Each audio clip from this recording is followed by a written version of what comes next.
Hi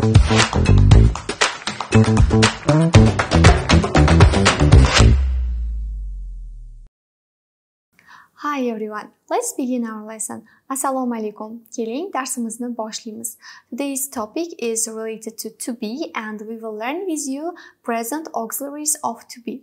Bugungi mavzuyimiz to be fe'li haqida va bugun dars davomida sizlar bilan to be fe'lining hozirgi zamondagi yordamchilari haqida gaplashamiz. To be fe'li yordamchi fe'l deb yuritiladi, chunki u gapda harakat ma'nosini bildirmaydi, shunchaki so'zlarni bir-biriga bog'lab, gap hosil qilib beradi. To be fe'lining hozirgi zamondagi yordamchilari am, is, are hisoblanadi va ular shaxslar bilan ishlatilishiga ko'ra farqlanadi. Masalan, am yordamchisini oladigan bo'lsak, u faqatgina birinchi shaxs birlik, ya'ni I bilan ishlatilishi mumkin, ya'ni I am ko'rinishida. Is yordamchisi esa faqatgina uchinchi shaxs birlik, ya'ni he, she, it bilan ishlatiladi, ya'ni he is, she is or it is. Are yordamchisini biz ko'plikdagi shaxslar bilan ishlatamiz. Masalan, we are, you are and they are ko'rinishda. To be fe'lining gapdagi o'rinlariga to'xtalib o'tadigan bo'lsak, positive, ya'ni darak gap hosil qilish uchun biz to be fe'lini egadan keyinda ishlatishimiz kerak bo'ladi. Ya'ni subject plus am, is, are plus noun, adjective and number. Ya'ni birinchi bo'lib ega, keyin to be fe'lining yordamchilari va undan keyin biz ot so'z turkumidagi, sifat so'z turkumidagi so'zlarni va raqamlarni ishlatishimiz mumkin. Masalan, I'm a worker. He is 20 years old. They are smart. E'tibor beradigan bo'lsangiz, biz to be fe'lini long form va short form holatida ishlatsak bo'ladi. Long formda to be fe'lining qo'shimchalari am, is, are shaklida hech qanday qisqartirishlarsiz yoziladi. Short form, ya'ni qisqa shaklda esa biz to be fe'lining yordamchilarini apostrof yordamida qisqartirib olamiz. Masalan, long formda I am ko'rinishda, short formda I'm ko'rinishda talaffuz qilishimiz va ishlatishimiz mumkin. He is, his. She is, she's.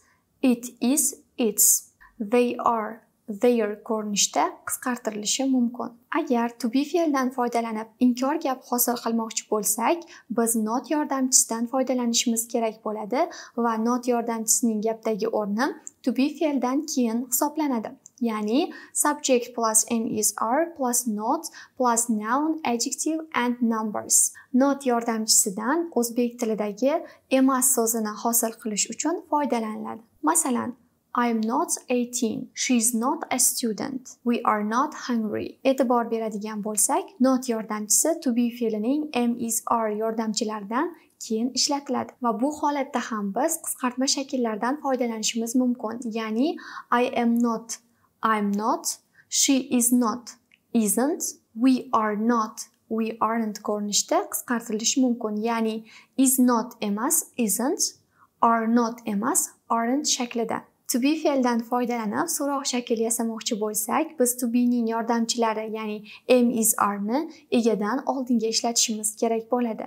Ya'ni am, is, are plus subject plus noun, adjective and number ko'rinishda gaplar hosil qilinadi. For example, are you tired or are you hungry? Lekin so'roq shaklining boshqa shakllardan farqi, biz so'roq shaklda hech qanday qisqartirishlarni amalga oshira olmaymiz. Ya'ni are, is yokida am qo'shimchalarini hech qanday qisqartirishlarsiz ishlatamiz. Keling, endi to be fe'lini qanday holatlarda ishlatilishini ko'rib chiqamiz. The first one.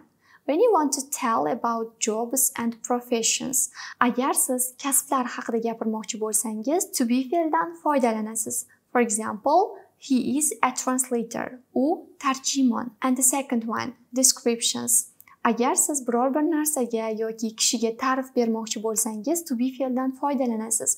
For example, it's a tall building.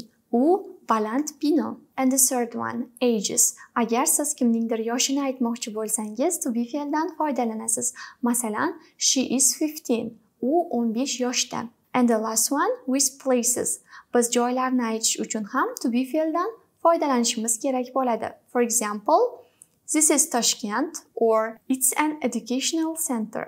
To be fe'lining hozirgi zamonda ishlatilishi bo'yicha ma'lumotlar mana shulardan iborat. Keyingi darslarda ko'rishguncha xayr, salomat bo'ling.